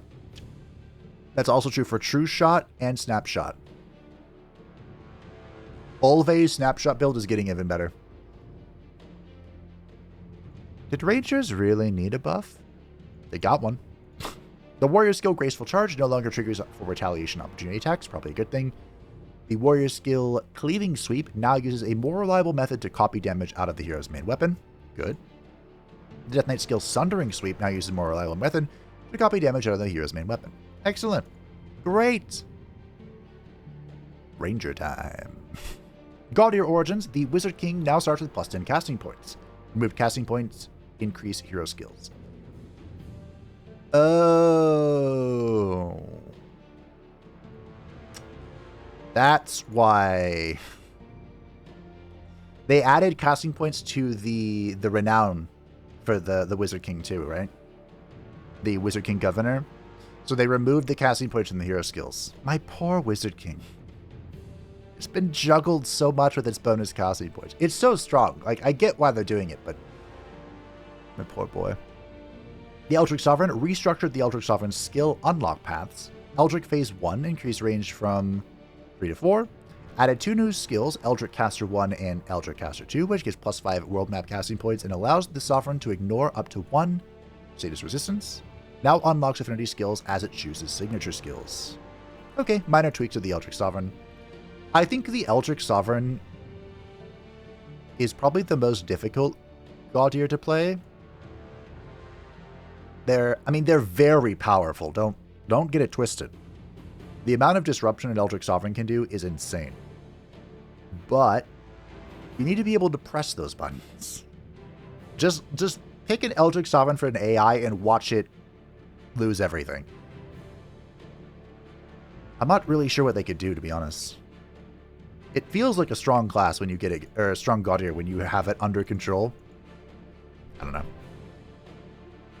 Hi, Eldritch Sovereigns. Govern trait. Added Trollkin Governance trait using foresters and rivers for economy while letting the city recruit trolls and ogres as governor gains renown. That's what it meant. Got it. Someone linked this in Discord and I was like, what on earth is a Trollkin governor? Are they adding Trollkins as a secret? But no, it's a trait. The ruler's governance trait is no longer replaced with Ascended Governor when joining as a hero after ascending to the Pantheon. Each ruler type now has its own governance trait. The Champion Governor, High Growth, Population Payoff, and Draft. The Wizard Governor, Mana Income and Casting Points. The Dragon Governor, Gold Income. That's it, just gold. The Eldritch Governor, Stability and Population Exploitation. And the Giant Governor, Structure, Production, and Building Payoff. Do you think they returned the Imperium benefit to the Eldritch Sovereign? Probably not. Recruiting Governor, Renown 3 now grants +1 rank to Tier 1 and 2 units instead of all. And Renown 4 now grants +1 rank to Tier 3, 4, and 5 units instead of all. Yeah. New Infusion, Leap, can be applied to Cestises and Polearms. And Polearms. Oh, is this a copy-paste of the Ancestral Warden? Oh, that would be so cool. This is either the Leap from the Cestus or from the Ancestral Warden. I'm not sure which. I haven't decided yet. Infusion, Retaliator X%. Reduce the retaliated damage from 20, 50 to 100% to 20, 40, 60%. Aww. Infusion, Defensive Master. Increased cost from 3 to 4 points. Aww. Weapon Blowpipe. Replace the secondary ability Quick Stab with Disengaging Shot. Can no longer be equipped with mounts. Oh, so now your heroes can do the jump back thing. Weapon category One-Handed. Increase base damage from 10 to 12. Weapon category Magical Orbs. Increase base damage from 10 to 12. Nice. Interface. Added content identifiers to the filters and the Create Faction screen. Added Pantheon identifier to hero loadouts, replacing Pantheon TML tags. Added Governor type to the Gaudier Origin Summary in Faction Creation. Added the ability to select any of your cities and recruiting units from the Rally of Lieges. This is very important for the aristocracy. Added the ability to rename your outposts. Spells that were paused automatically will now unpause automatically as well. Cool. Notification updates. The system will now ensure you only ever have one City Needs a Governor event for a particular city at once. If you set research, then the Select New Research button will be hidden in the Research Completed screen. Cool. I do this all the time because I get excited about something I researched. The City Has No Production Set event will no longer appear in the notification area. So you'll only see a city has built an X event there. Thank you. Thank you. When a spell is primed ready to launch, a timer will delay the you have a spells ready to launch. One reminder for 4 turns rather than that event appearing immediately, and every turn after until the spell is cast. Thank you! I can now sit on my burden of guilt that I'm not going to cast. That was a joke about the last episode. Which is true. Text and description. The effect of the city's current stability level is now shown directly in the tooltip. Thank you. I think that's in the city. There's a button that like displays all the cities real quick. And I always wondered why the stability level wasn't there.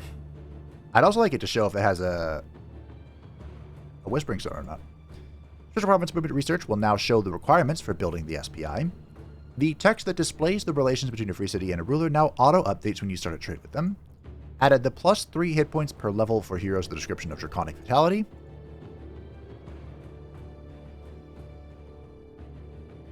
How do they get Draconic Vitality now? I don't know. Added linked mines units explicitly in the description of Cascading Command, Reposition, and Cascading Command debuff. Classification fixes for spells. Zealous Ignition is now a buff plus debuff spell. Awaken Instincts, Healing Roots, and Salvation are now a buff plus heal spell. And Chain Lightning, Crushing Earth, Fan the Inferno, Ignite, Melt Armor, and Necrotize are now damage plus debuff spells. Is this for like the buildings? Ah, okay. The amplifiers and whatnot. Modding added the story region editor. Added support for enchantments to be applied through /filter on tags as well as requisites. Added support for rushing recruitment /construction to be fully discounted. The player property global income no longer allows adding income resources that it does not support. And deleting markers and decals no longer switch tabs in level ed once you've deleted the last one of the hex. I think this is the big one here, the story region editor.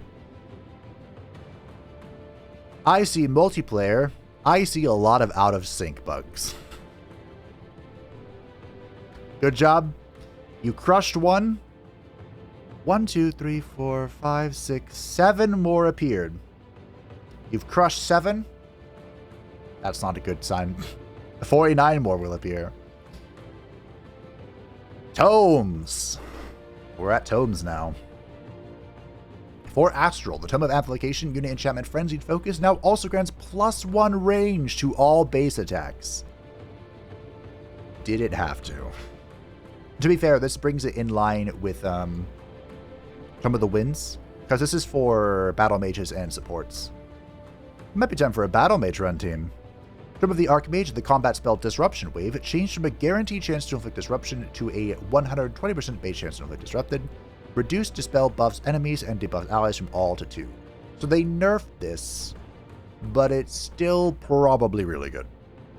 Someone told me that the Tome of the Archmage was banned in some/many multiplayer games just because of Disruption Wave. I'd believe that, honestly. Chaos, the Tome of Revelry. It's Waifu's Tome. Unit enchantment, Blood of Fury weapons now only gives its damage bonus to base attacks. Okay. The Tome of Evolution, Race Transformation Draconic Vitality, new effect. Now grants +5 world map regeneration. Increase the cap on the +3 hit points per hero level from 5 to 10. Oh, it's a minor racial transformation. That's right. I don't know why I thought it was like an enchantment. So it will affect heroes. Got it. Tome of Dragons, the unit enchantment Flamer Focus. Firebomb, now ability damage increases with the unit tier. Firebomb increased the damage done to adjacent units from 50% to full. And Firebomb changed from 90% chance to replace inflict burning and bleeding to a guaranteed chance to inflict burning and bleeding. So it's better. A lot better. Good. Materium. Oh boy. The Tome of Transformation, the unit Transmuter. Shift Bolts has been replaced with Molten Bolts. Molten Bolts deals 7 physical, 7 fire damage, and has a 30% base chance of inflicting Gilded. Petrify has been replaced with Transmute. Transmutes deal 12 physical damage and 12 fire damage in a 1 hex radius. Transmute has a guaranteed chance of inflicting Thunder Defense, and Transmute, if successful, grants Bullshit Defense to all friendly units in a 2 hex radius around the caster. That is so much better. To be fair, previously the Transmuters weren't good by any stretch of the imagination, but you would get them pretty much just for the Petrify. They were very good crowd control. But this is so much cooler. Tome of Terramancy added a new unit enchantment, Leyline Focus. Applies to battle mages and support units. At the start of the turn, this unit's damage is increased by 30% and they gain +2 resistance. This buff is removed if the unit moves. Interesting. So this comboed with Frenzied Focus is now very good because these units will have +1 range so that they don't have to move as much. Cool. Combat spell Seismic Shock, increased damage from 25 to 30. Combat spell Crushing Earth, increased stacks to inflicted thunder defense from 3 to 4. World map spell Summon Stone Giant, replaced with world map spell Summon Rock Giant. What? The tier 4 mythic unit? Okay. The world map spell Earth Shatter changed from targeting any province to targeting provinces with mountain, stalagmites, and diggable earth. New effect summons a stone spirit on destroyed mountain, stalagmite, or diggable earth province. No longer deals damage. That's cool. Tome of the Crucible unit enchantment Meteor Arrows has been renamed to Meteor Projectiles, and now affects battle mages and support units as well as ranged and skirmisher units. That's very cool. Combat spell Meteor Shower, reduced damage from 15 fire and 15 physical to 10 fire and 10 physical, increased duration from 3 to 5 turns, changed from targeting hexes adjacent to enemy units to targeting enemy units, changed from damaging all units in 1 hex radius to only damaging enemy units in the 1 hex radius, reduced casting points from 200 mana and 65 mana, or casting points to 150 mana and 50 casting points. Huge buff for the Tome of the Crucible. This is now very strong. Tome of the Creator. They had to do some tweaks to this one. Unit enchantment Eternal Earth has been renamed to the Shaper's Touch. The devs are smart. No longer grants Undying, it now grants Elementals and Constructs natural regeneration, +10 hit points, and +2 lightning resistance. And the Earth Titan now has Undying. Okay. I mean, to be fair, with Eternal Earth, it was basically just like a few Stone Spirits and the Earth Titan that would have Undying. Like, that's what you would use it for, basically. So Shaper's Touch is better. Natural Regeneration on a Construct is super funny. We'll see how good this actually is. I think we're really here for the Natural Regeneration, because if I recall, this boosts the world map healing, and it makes it so you heal 10 at the end of your turn, right? So, good stuff. Huge buffs from Materium.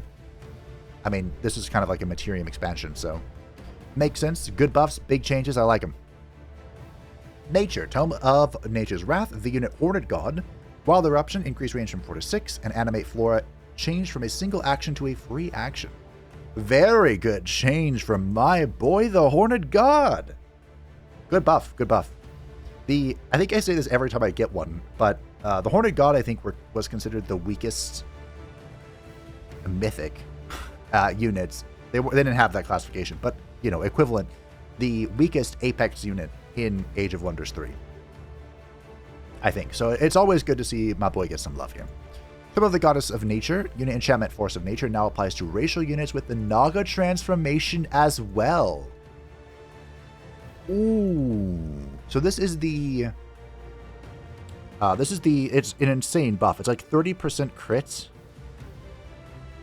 and something else, I think, that would go to plants. So now it would affect Naga as well. Very good change. The Naga were kind of left isolated, sort of. Naga and the Dragonkin feel this way, where these are DLC tomes, right? So they don't want to like integrate it to the base game, so people feel like they have to buy the DLC. But they were kind of, in that case, isolated by themselves. And now, good. Tome of the Stormborn, unit Stormbringer, or as I called it earlier, the Storm Thing.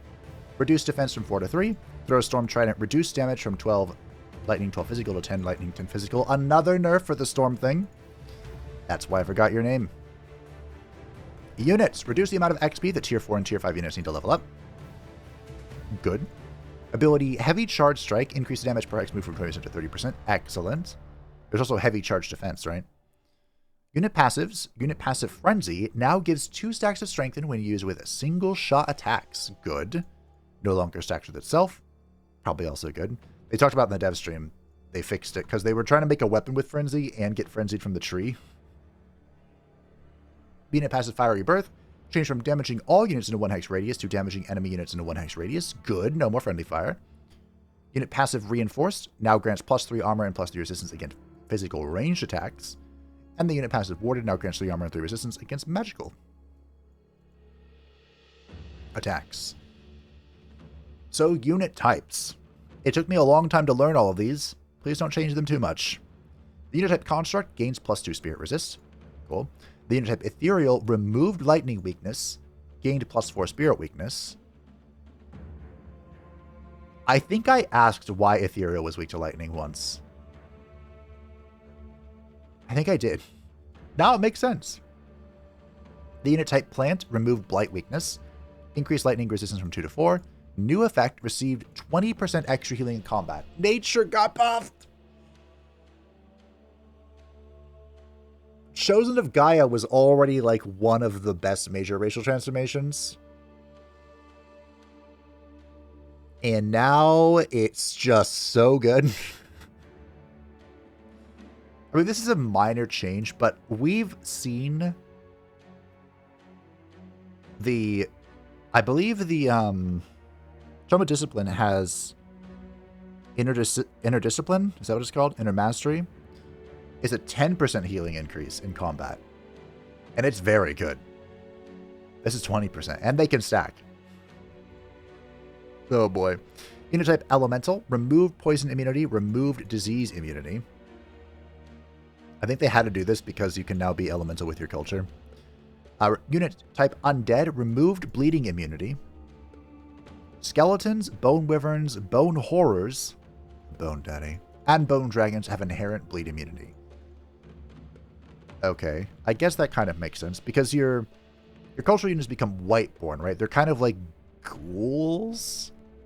They have flesh, which I guess would have rancid blood in it or something. Interesting. Units. Oh my goodness. Oh my goodness. Gracious. The Dread Spider Hatchling got 5 more HP and removed its blight resistance. I'm sensing a trend here. The Vampire Spider Hatchling got 5 more HP and lost his blight resistance.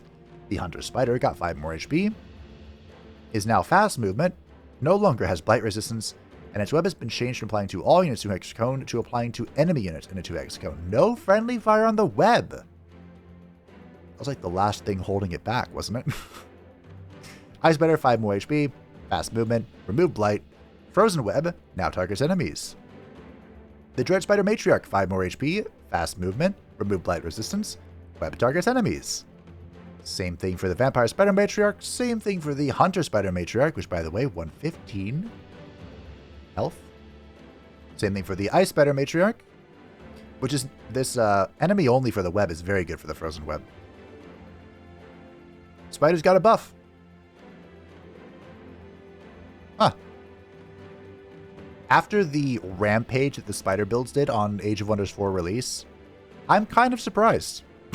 I'm not gonna lie. But okay, I'll take it. The Lesser Spirits have lost their Blight resistance and gained +3 Spirit resists for Magma and Snow. Stone lost their Fire resistance and gained 3 more Blight resistance, up to 6. The Lesser Storm Spirit lost his Blight, gained +3. The Lesser Tide Spirit lost his Blight, gained +3 spirits. The Wind Ranger lost his Blight. They're removing Blight from everything. I wonder why. It is gaining +3 Spirit resist. The Magma Ranger lost his Blight resistance and gained +3 Spirit resistance. The Snow Spirit lost his Blight resistance and gained +3 Spirit resistance. The Stone Spirit removed its Fire resistance and increased Blight resistance from 3 to 6. The Storm Spirit lost its Blight resistance and gained +3 Spirit resistance. The Dice Spirit lost its Blight resistance and gained +3 Spirit resistance. The Butcher Ogre. Butcher Cut rework. They did rework this. Now deals 25 physical damage. No longer has a chance to kill the target. Now has a chance of like 3 bleeding and 3 stun defense when successful. So in the dev stream, they encountered a Butcher Ogre, and Tom was befuddled because they thought they changed this because he hates this. And I gotta be honest, Tom's right. And even though this means I won't be able to do my death monologue, This is a good change. Unit Fire Giant, change movement from land to amphibious. What? A Fire Giant is amphibious? I guess it just means because it walks through the water, right? Okay. Same thing for Stone and Storm Giants. There's one more type of giant, the Frost Giant. Is it not amphibious? The Umbral Tyrant, Tyrant's Retinue, now summons a Splitterling at the end of combat.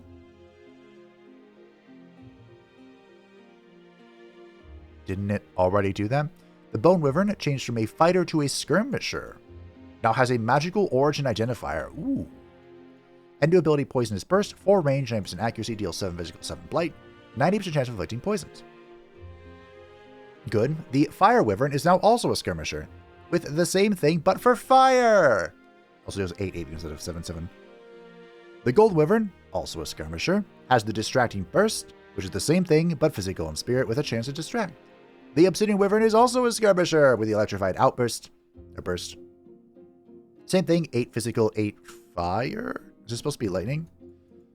With a chance to electrify. I think it's supposed to be lightning. The unit Giant Beetle, increased movement speed from normal to fast. Death Beetle, normal to fast. And the Gortusk Matriarch, normal to fast. We made it to the Battle Mages. There are so many patch notes.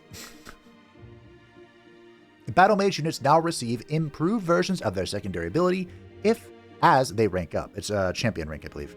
This is something we are open to doing this for select other units if needed, but only units with secondary abilities that do not scale well.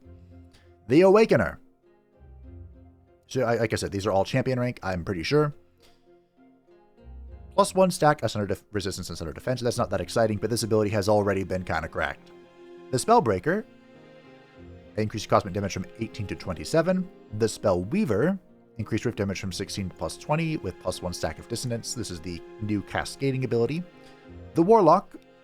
For Thunder Defense, inflict +1 stack of Thunder Defense, Thunder Resistance, and Weakening.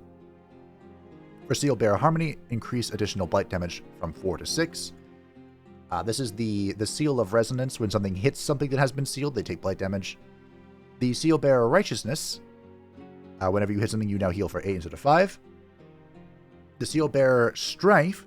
Increase fire damage from 10 to 5. Additional fire damage from 10 to 5. And increase additional on-death fire damage from 20 to 30. The Autumn Fairy. The Blinding Gale's lightning damage goes from 24 to 30. And increased base chance to inflict blind from 60 to 90%. Now we're talking. These have been pretty lackluster. Winter Fairy. Champion hindering Blizzard. 60% chance to inflict frozen. That's cracked. Evoker. Jumps to additional 2 targets and 3 hexes. That's very nice. Pyromancer. Increased fire damage from 16 to 20. And increase the base chance of burning from 90 to 120%. The White Witch. Champions Freezing Blast. Frost damage increased from 14 to 20. And the chance to inflict frozen is 90 to 120%. Not bad. The Accursed Trickster. Caster gains Astral Refuge for 1 turn. Oh, this is... Oh, that's so annoying. This is the Calamity unit. They can now just become immune. Great. The Banshee, the champion Whale of the Banshee, increased raw damage from 10 to 16, increased base chance to reduce morale and inflict weaken from 90 to 120%. The Chaos Eater, Consume Chaos, enters defense mode after using Consume Chaos, and reduce the cooldown from 1 to 0. Not bad. I don't use the Chaos Eater very often. They are very much battle mages. They have the melee mage trait built into them, so they're not bad. I'd rather my enemies have the debuff instead of consuming it, I guess. The Entwined Scourge. Entwine increased base chance to inflict something from 90 to 100%. I think it's immobilized. Added Champion Sap Strength. Increased the base chance to apply Weaken from 90 to 100%. The Entwined Scourge is pretty weak in my opinion. But we'll see if this helps. The unit Magma Spirit added Champion Incinerate. Increased damage from 20 to 27. A chance to inflict Burn from 90% to Guaranteed. Now that little thing will be helpful. The Swamp Troll added Plague, Champion Plague Spores. Oh no. Fight damage increased from 24 to 34. Chance to inflict disease from 90 to 120. Plague Spores wrecks me every time I fight one. Thunderbird, the Thunderclap displacement radius is 1 to 2 hexes. Wow. The champion Psychic Gaze for the Watcher, increased chance to stun from 60 to 90%, and inflicts +1 stack of marked. The Lightfish Convert now enters defense mode after use, and Champion Convert increase the range from 3 to 4, reduce the cooldown from 4 to 3. The fish. I haven't thought of the Lightfish in a long time. Transmuter, Champion Transmute, gain a 60% chance to inflict Gilded. Very good. And the Direcaster added Champion Hysteria Storm, increases base chance to teleport target unit and inflict insanity from 60 to 90%. These are all very, very minor changes, but they could be good. A few of these I think are more exciting than others, like the Evokers. This is now a 5-target Chain Lightning. Is insane. Astral Refuge on the Accursed Trickster is troll. The Banshee's Wail was always good, now you just want to use it more. I think the Swamp Troll could be crazy. The Fish is insane. The big thing with the Convert here, besides its range increase, is that conversion lasts for 3 turns. So, if it goes long enough for the Convert to wear off, you can immediately convert again. Which is nuts. The Transmuter thing is great with the new Transmute. And a 90% chance to inflict Insanity is incredibly high, so... The Penguin thrives. World Map. Increase the time it takes for infestations to respawn patrolling stacks from 3 turns to 6 turns. Thank you. Slightly increase the amount of Desolate theme on a default map. Slightly increase, okay. Change magic material distribution slightly. Or magic materials can now appear in Desolate, and liquid magic materials no longer appear in Temperate, Subtropical, and Desert, but can appear in underground ice caves. Oh. Updated the Forming Realm and Warping Wilds realm traits to use spells instead of triggering effects. Okay. Did the music stop? No. How far in are we? We're near the end. This has been a long video. Wow. This is going to be the length of an episode. Oh well. That's what we're here for, I guess. I told you to sit down and grab some popcorn. So does this mean that ore materials can appear above the underground then, if they can appear on Desolate? Victory conditions, adjusted magic victory balance. Bind Ancient Wonder, reduced knowledge cost from 4,000 to 1,500. Good. It was so expensive. The Age of Insert Affinity, reduced knowledge cost from 12,000 to 3,000. Another excellent change. Wonders required, reduced percentage from 40 to 33. And minimum wonders required reduced to 1. So the AI has attempted to do magic victories, but their complication... Well, first of all, I play on large realms, so, you know, they need a bunch of the wonders. But the moment a wonder is bound, the AI has just like a hard-coded tick in it where it wants to go stop it, which is probably a good thing. Remember, for a while, they would just leave you alone. Terraforming added a new subcategory in general concepts in the encyclopedia, Terrain. Added a concept for terraforming, displaying the general rules for what terraforming does, what can be terraformed, and what cannot be terraformed. Added a concept for province feature, which explains what a province feature is and what it influences. Added a concept for all province features that are in the base game. All structures and spells that have terraforming effects now display which province features they will add, and which ones they will remove, which is very important when you're trying to figure out how to get rid of gloom. All Earth-shaped spells now at least generate 1 hex of the overlays they say they will add, are no longer blocked by their own climb or if any hex of water is present, despite there being land available to be terraformed. All Primal Subculture Temple structures now at least generate 1 hex of the overlays they say they will add. Marching Winter, Flash Freeze, Pyroclastic Eruption, Desecrate Land, Abyssal Flames, and Restore the Land now at least generate 1 hex of the overlays they say they will add. And then what's at the end here are fixes. Fixes are great. Love fixes. And no need to go over all of them. They're fixes. Fix an issue where the Chaos Empowerment hero skill will not work correctly on repeating attacks. Nice. Free cities now share their magical materials from the transmutation circle with their owner. Cool. So yeah, that was the patch notes. They were long. There is a lot being changed, and a lot of these are great changes. I really have no complaints, I gotta be honest. I am very excited to play the feudal culture. I love the changes to the Materium tomes. I'm very excited to see battle mages come into their own, especially with the Tome of Amplification. That might be just like a go-to if you plan on actually using battle mages. Very similar to how Tome of Winds has now become, if you're doing archery stuff, go Tome of Winds. And yeah, great stuff. Excellent additions to the video game and changes. And of course, the feudal culture. The highlight that got drowned out by a whole bunch of other stuff. But my friends, that was the patch notes. I'll leave a link in the description to both the patch notes and the instructions for the beta if you are interested in testing it for yourself. Remember, this is on Steam only. The beta, that is.